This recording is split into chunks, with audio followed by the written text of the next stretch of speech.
This is my second time doing this video. They shut my other account down. They suspended it, saying that Outspoken One reported me, saying that my page was a scam, which it wasn't. But I wanted to share with Miss Olivia and with Kwani just a few of the books I have studied, I have read. I'm sorry the conversation went the way that it did on the live. I thought that being Black American women, that we would be able to sit down, hear one another out, agree to disagree, be able to learn from one another, because you all have a lot to teach me, just as I have a lot to share with you. The book that I was referring to, that you will not find in a library, you will not find on Google, is called In Black America.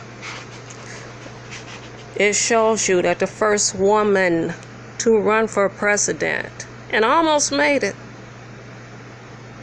next to Adam Powell, was Shirley Chisholm. Now I want to show you,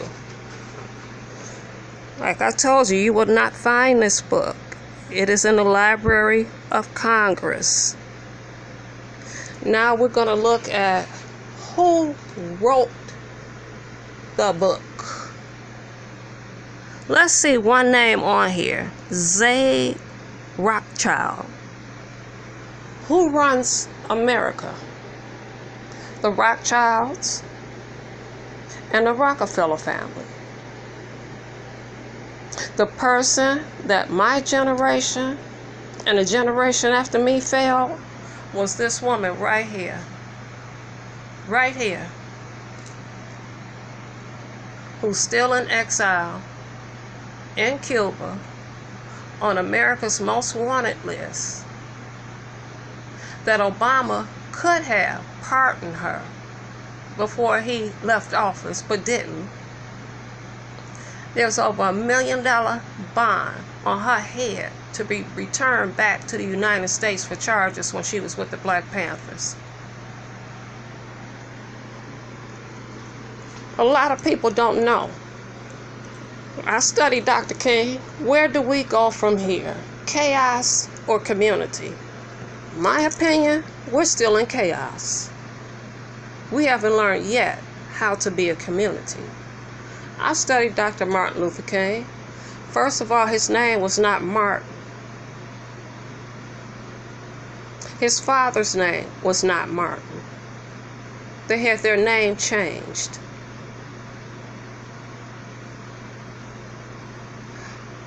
Martin Luther King was not a very red man. Martin Luther King was bought in. This is from my studies. I don't Google everything. Google was written by the white man. From my studies, see, in the 60s, when the black man was tired of being tired, of being tired, of being tired, he was going to revolt. That would have been your first race riot. So they had to bring someone in to bring Negroes, which is what we were called at that time, under control. Let's say that again. Before Martin Luther King, we really didn't have a leader. His name was not Martin. Google that. He was an employee of the CIA because the black man was about to start a race riot. He was tired of being sick and tired. So they had to bring someone in. And you know, black people, we've been indoctrinated with Christianity. They brought someone in that put the fear of God in you. And of course, he became our quote unquote leader. When I say you have to question, you have to. You all need to know about the boule. The boule is the black Illuminati.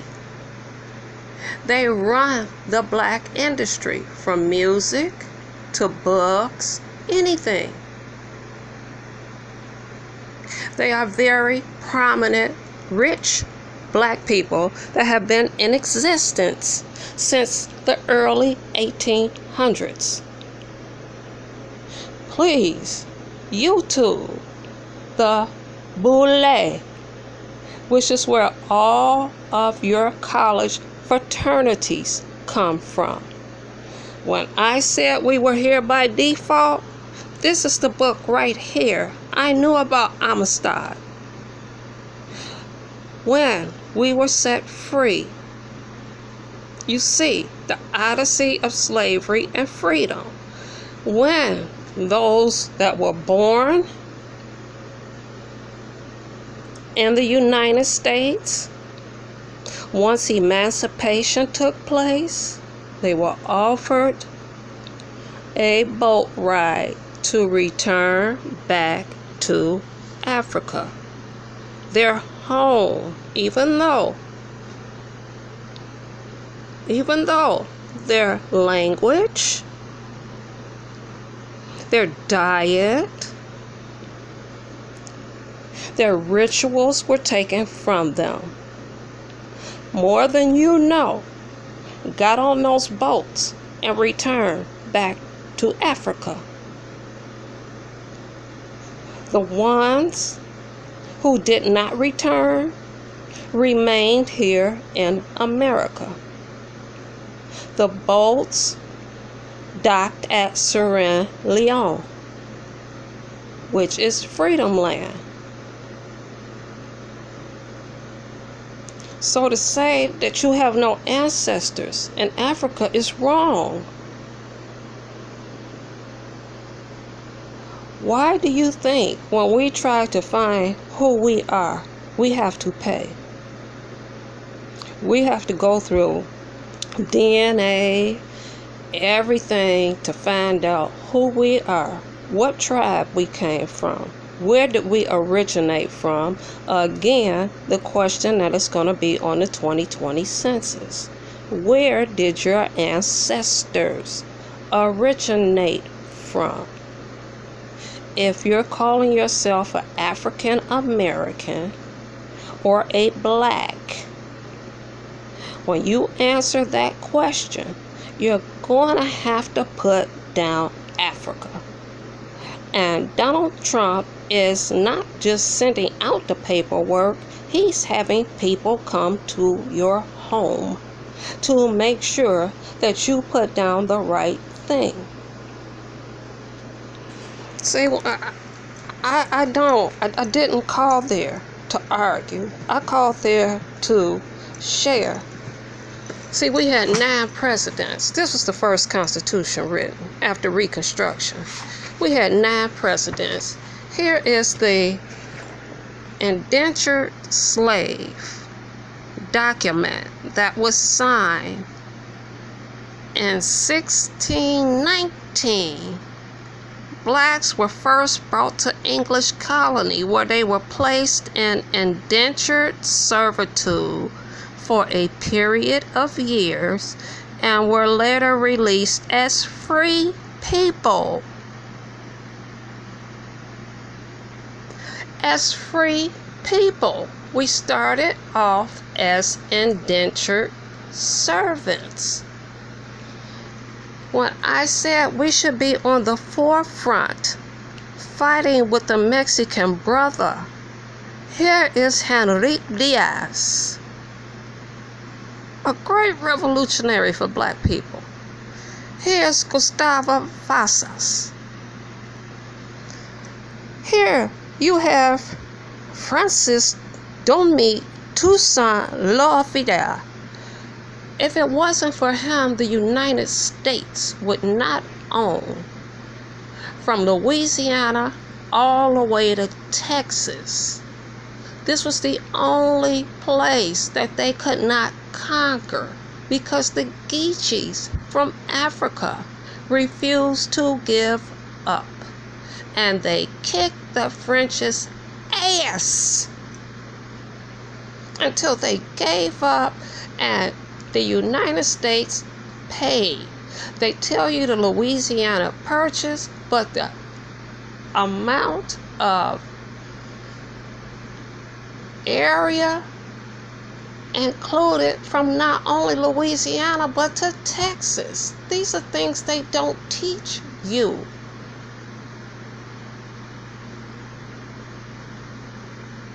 See, I didn't call there to argue. I called there to share. Richard Allen, Benjamin Banneker, they don't tell you that he was the surveyor in D.C. A surveyor. He mapped out every street in Washington, D.C. to confuse the British in order for America to win the Revolutionary War. The only thing we are taught is that Crispus Attucks was the first one to get killed, a black man. And you are barely taught that. You hear more about Paul Revere on the damn horse singing, "The British are coming, the British are coming." He didn't lose his life. No, it was a black man that lost his life. These are free men that you're looking at. We fought every war. Every war. The Mexicans fought every war. Chicago was founded by DuSable, a black man, of French speaking. He started the first trading post out of Chicago. Do you see anything about him in Chicago? No. You see one street name, and then there is DuSable Museum, which is very small. He started the first trading. See, Europeans didn't have anything but rats. America, where the Indians were living, the black Indians were living. You can grow anything. Like you said, Miss Olivia, down south, that red dirt down there, you can spit on it and it's going to grow. It's going to grow. But see, as a people, we're very docile. We're very forgiving. We have empathy. So when Christopher Columbus again was sent here by Queen Elizabeth because she heard about all the gold that the Spaniards and everybody else was finding, and she wanted to know if the earth was round. On his first voyage, he took notes. And in his notes, it said, "I ran into a people whose skin was that of burnt coal, whose hair was curly and kinky." And he brought back with him some of the spices, some of the things that were being grown and cultivated in the United States. On his second trip is when she had him to bring slaves, or to make slaves out of the American Indian, or indentured servants. See, they studied us so very well. So very well. They know us like the back of our hands. They studied us more than we study ourselves.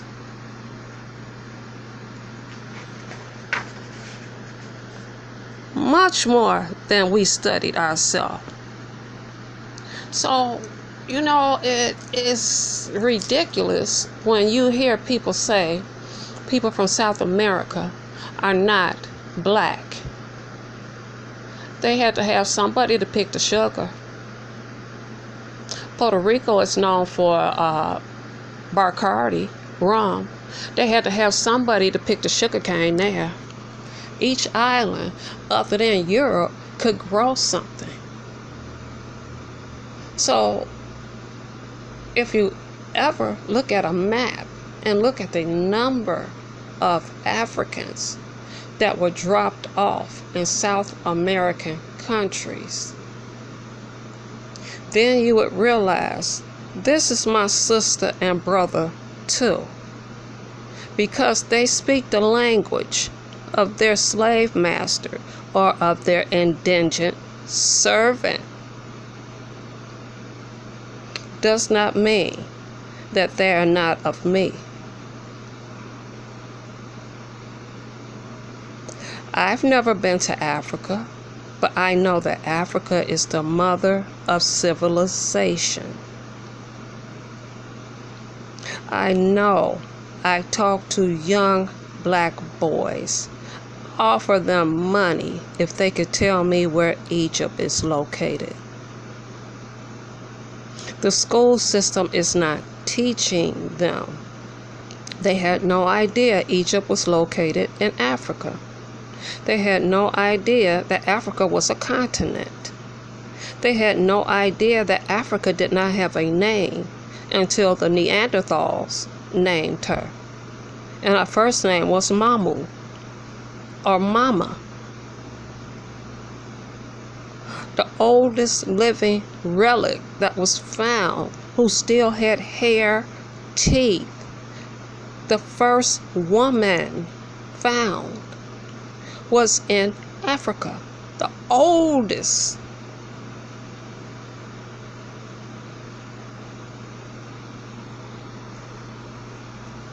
So I'm really sorry that the live went left. I came in on the end or the middle part of Ask April, who wants to fit in both worlds. That's impossible. Same thing I said. In school system, please do not let a white professor teach you your history. If you're in therapy, this is Mental Health Month. Do not expect a white therapist to be able to relate to you. How we raise our children, to them, is considered abuse. No one but your own can teach you who you are. We are the original Jews. For those that read the Quran, those who read the Bible, King James was black. The Bible needs to be decoded. Decoded. Moses was black. The people he set free were black. We held our own in bondage. When Moses was sent to the hill and he left John and said, watch over them so they won't return to their wicked ways. And when he came down and found the people, same thing as we are today. We love gold. We love jewelry. We love to flash. We love to shine. We turn right back to our wicked ways. And the punishment that was put is that you will be taken to a foreign place. You'll be taken to a people that you've never seen before. you'll be taken in bondage with shackles around your throats, your feet, your hands. And you will suffer in hard labor until you have atoned for your sins. And once you have atoned, you will be returned to your motherland. That was us. That was black people, African people. We all forget Kunta Kinte. That was not some book made up. That was the true story. He refused to give up his African name. Toby. They beat him. He gave up to them, but he kept Kunta. And from generations on, it kept going. The rituals of putting a baby over the head. But I find so many American blacks that scream, "We built America." Our blood, sweat, and tears are in this soil. Yes, our blood, sweat, and tears is in the soil. Yes, Jefferson drew up a law. He asked the black preachers, because see, you couldn't preach unless a white man was sitting out in the congregation, to make sure that he always preached, "Obey the master and the wrath of God." But with the preachers, he came up with a law. He said, "What is it that you all want?" And they said, "Land." Land. That's where 40 acres come from. It was a law that your ancestors, who originated from Africa, wanted land. Land was given to them, 40 acres. The mule came in because they didn't have any way to till the land. So they had to purchase a mule. So slavery has never ended. If you had to purchase the mule from the white man and you didn't have the money, then you had to work it off. You all saw 12 Years a Slave. You all saw that that man was a professional violinist.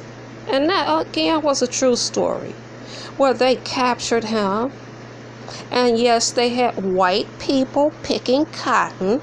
And he trusted in that white man to give this letter to his wife and the prominent white people that were backing him. He even gave him his barrel of cotton, because they had to turn in a certain amount of cotton every day, and took the white man's beating with the promise that he would give that letter so they would come and set him free. And that white man tore that letter up. Tore it up. Again, we're too trusting, we're too docile. We have yet to say, this is not our friends. I'm not against interracial marriages. I believe in energy. I believe in spiritual connections. And I believe in the universe, that we are connected to this universe. Race would not exist if it wasn't for the white man. It's a way to divide and conquer. Every person that lives in America immigrated here. The only people that did not immigrate here was African Americans. Black people did not immigrate here. That's when I said Show me where your ancestors crossed Ellis Island. Because right now, if I wanted to live in Africa, I would have to apply for a visa. I could stay there for 6 months. I have to leave for 1 day and then come back. I have to study all of their laws. I have to take a test. I have to have a background check ran on me. And then, if they feel like that I would be a good citizen for whatever country in the continent of Africa I wanted to live, then I would get a visa and I would be a permanent resident of Africa.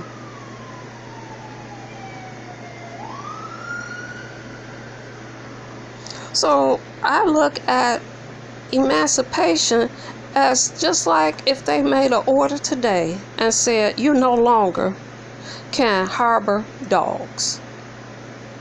It's against the law for you to harbor dogs. What are the majority of the people going to do?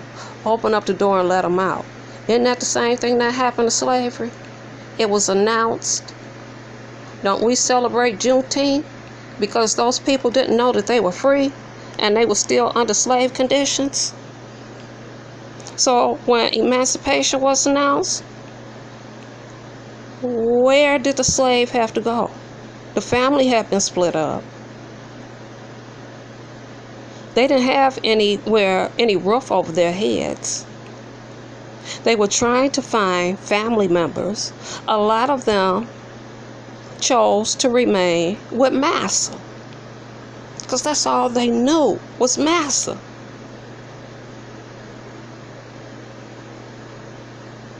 See, we got to do better as a people. We need to study them the same way they studied the hell out of us. When I said I went to an all-white elementary school, it was mandatory that these white kids read Beyond the Mayflower, written by Lerone Burnett, who has since passed.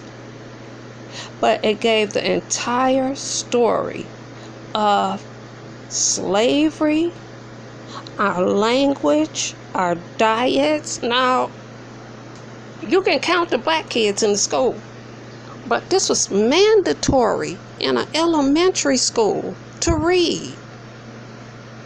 Do you understand how they've studied us? Do you understand? They know what kind of food we eat. That they put these restaurants in our neighborhoods because they know we're going to eat scraps. That's what I call them, scraps. Because your natural diet is that of the earth. If you call yourself a Christian, if you call yourself anything, it says do not eat anything of 3 hoofs. A pig swallows in its own mess and then eats it. Your diet is supposed to be that of what the Most High put on this earth. So I'm going to ask, where do we go from here? Where do we go? Are we going to remain in chaos? Or are we going to be a community? Are we going to remain racist against our own? And it is genetic.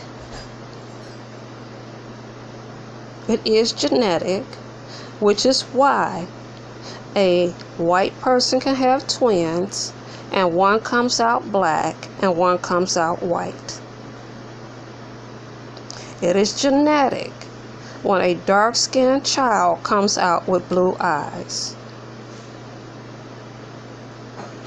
It is genetic that Greeks' hair is kinky like blacks because Hannibal was black, who conquered Greece and Rome and ruled, and his soldiers slept with the women.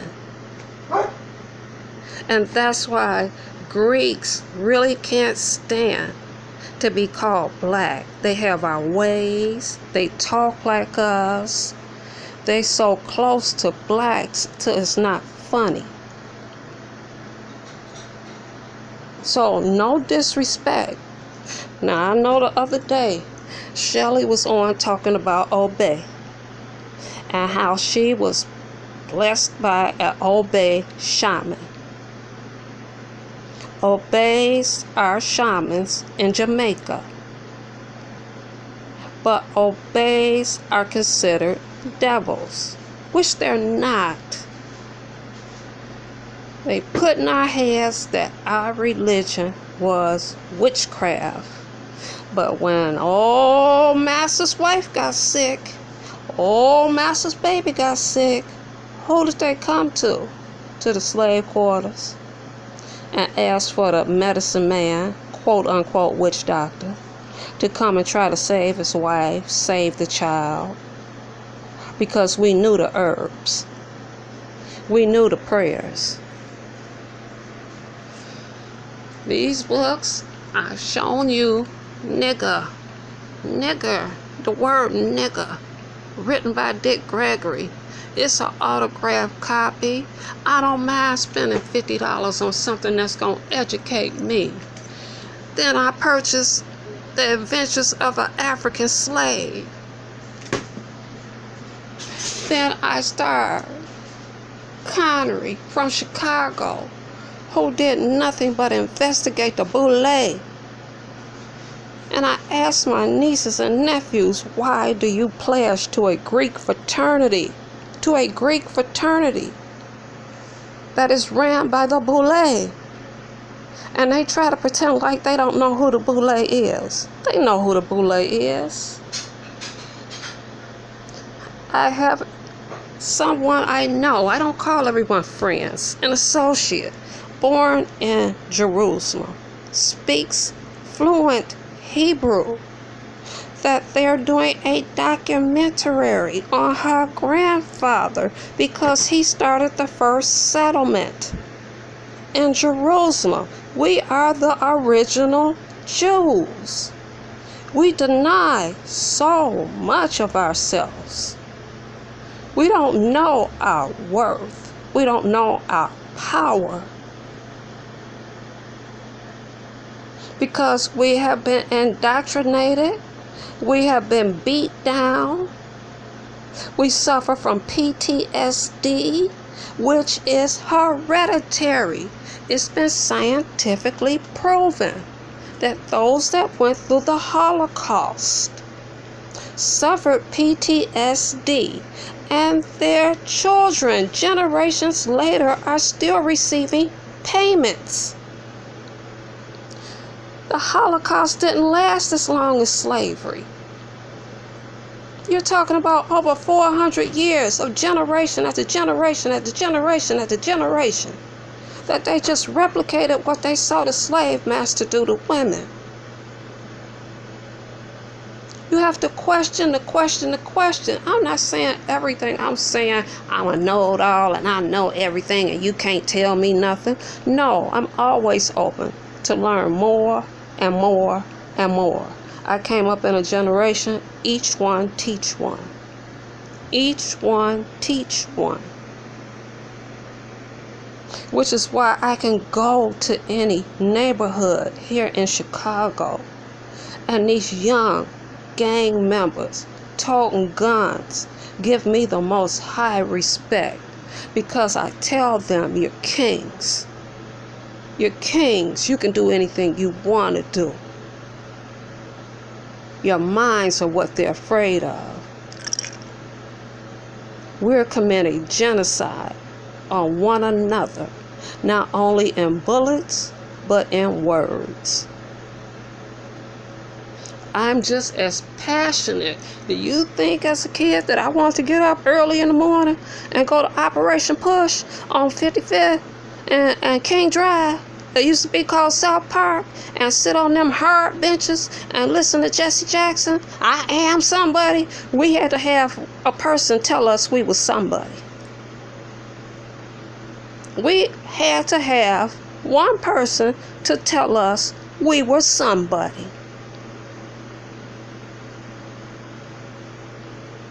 Did anyone question how did Jesse Jackson secure a plane out of Memphis when the Memphis airport was closed after Dr. King was killed, and to be able to fly back to Chicago? Has anyone questioned why didn't Ralph Abernathy receive that seat after Dr. King was killed, the one who he was preparing? You have to. You can't believe everything you heard. They're rewriting history now. Trust in the next 50 years. You'll sit down and talk about slavery, and these little young ones are going to tell you slavery never happened. That was a lie. Just like they got them believing that the whole thing, which this is about, that pitted light skin against dark skin, and said this might work for 100 years, it might work for a day, or it might work forever. But you take the light-skinned ones and you put them in the house, and you dress them better, and you feed them better. And you take the dark-skinned ones and you make them work out in the field. And you have an overseer, and that overseer was always black.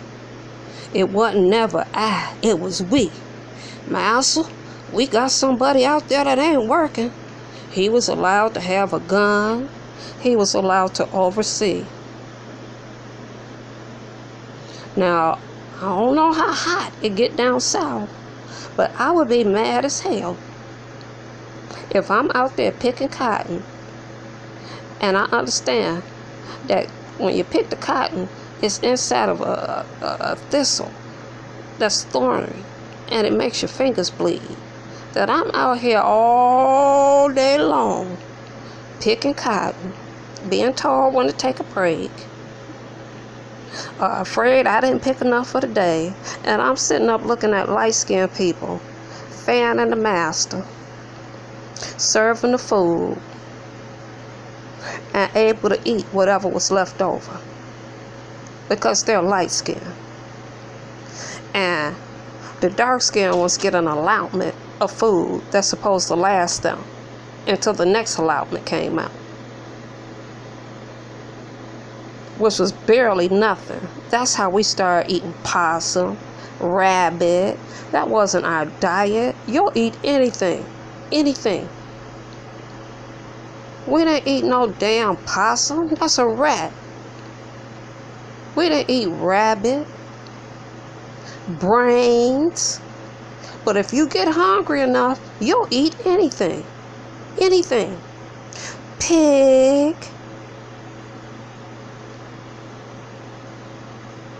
Just any snake. They used the babies as bait for alligators.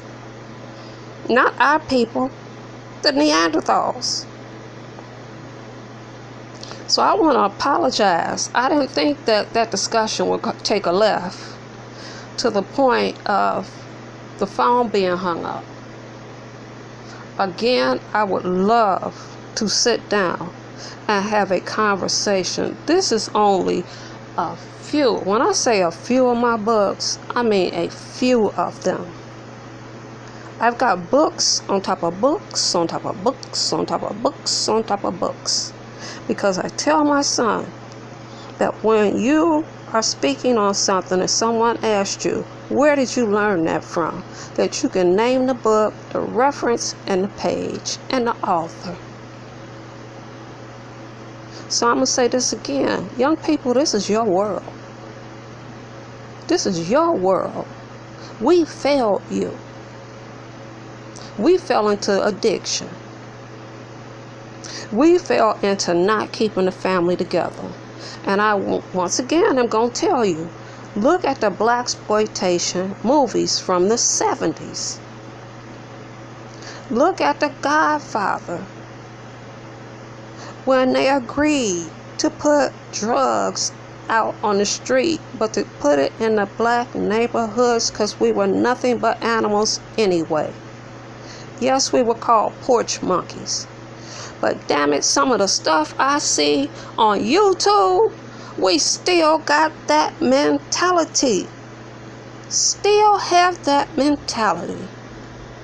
I don't care where a person lives. I don't care how a person lives. I don't care what kind of car they drive. I don't care how much money they make. I'm just happy that they got a roof over their head. And I asked everyone to get off of the government. Who is going to maintain America when the Mexicans are not here? Because we think jobs are above us. Above us. They already set it up to where if you receive a voucher, the city can come to your house at any time unannounced. They can take a urine sample, a clipping of your hair, or your blood, no matter how old you are. And if it comes back that you are doing it could be marijuana, any illegal substance, you lose your voucher and you are put out that day, and you are not eligible to receive a voucher ever again. They're going to make people work. If you get anything from the government, you go get a job. You work that job, and your pay is what's on your link card, what's on your medical card, and what's on your voucher. You got to open your eyes and see what this world is turning into. Yes, I heard somebody say, which they were smart, study Dick Gregory. Yes, the Donald Trump with the red tie on is the real Donald Trump. The Donald Trump with the blue tie on is not Donald Trump. See, we missing so much. We missing organs. That our organs are worth hundreds of dollars. That's why you got so many missings. It's so much content that can be put out here instead of roasting and gagging. To make these young people aware, do not put down that you're an organ donor. Don't even put down your blood type. Because our organs and our blood are strong. Strong. The Most High made us strong because we are His favorite. We are not the Gentile. We are His favorite. So I'm going to end this again. Miss Olivia, I did not call to disrespect you. I know women, we get into our feelings real quick. And once we're there and once we're passionate about something, it's hard to calm us down. But I'm just as passionate as you are. Because I'm afraid of this world that's going to be left to my son and his children. So I'm going to leave this question again. Where do we go from here? Are we going to remain in chaos? Or are we going to become that community that we once were? Are we going to become that village that every child is our child? Are we going to teach our children? You never stop reading. You never stop learning. Understand who you are. Know your worth. Understand your worth. Never allow anybody to break their spirits. See, once a black man's spirit is broken, you got a broken man now. That's why when they're young, you don't allow a teacher, you don't allow anyone to break their spirits. Because now, again, you've got a broken man. My little cousin in Arizona told his teacher he wanted to be a pilot. And his teacher told him, I think you better pick out some other field because I don't think that's fit for you. He didn't tell his mother, he told me. And I said, you know what she was trying to do? Break your spirit. You don't allow anyone to break your spirit, to break your dreams. And then stop dreaming so much. So you got to put action behind dreams. You got to make a plan the plan, and then work the plan. You can't just sit up and keep talking about it and talking about it and talking about it and talking about it, because it gets you nowhere. Talk is nothing. I can sell anybody a rainbow, and if you believe it, you're going to sit there and wait on it. But when I deliver it, then you can believe, because I put action behind it. So again, I said it's 3 people that I would love to sit and talk to. Number 1 was Kwani. I said that way before today. Number 2 was Miss Olivia. And number 3 was the real Yvonne, who I was following when I found this sector of YouTube. I was following the real Yvonne,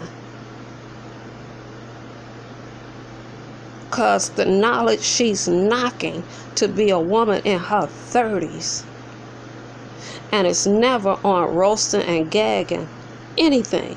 Everything she puts out is pertinent to what is going on in this world today. So my apologies to you, queens, if I said anything to disrupt your peace, or anything that was against your morals and your standards. I am sorry. I was telling my experience,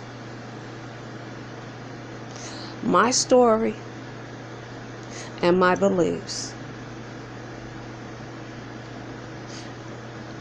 And hopefully we can get to a point where we can listen patiently and begin to agree to disagree.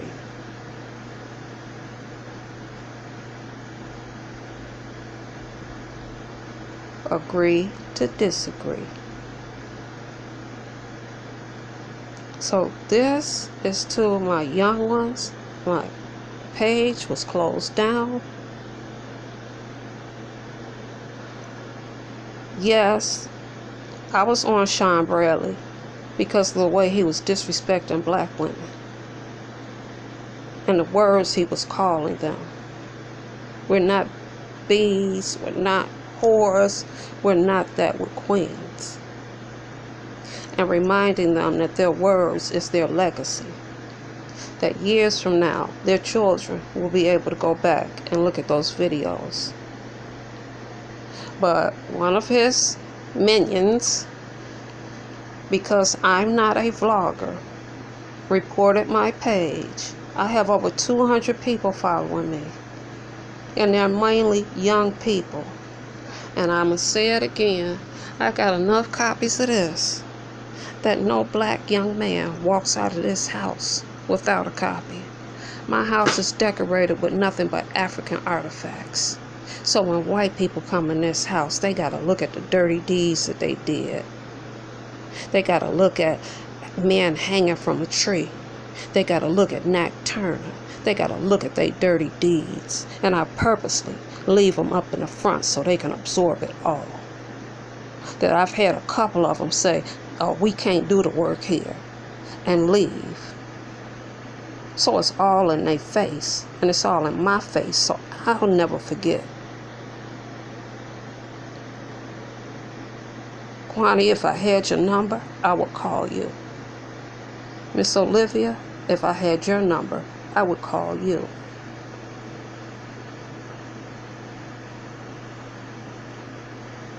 But I'm going to leave you in my belief of what my true religion is. Shalom. And waka-laka-lakum.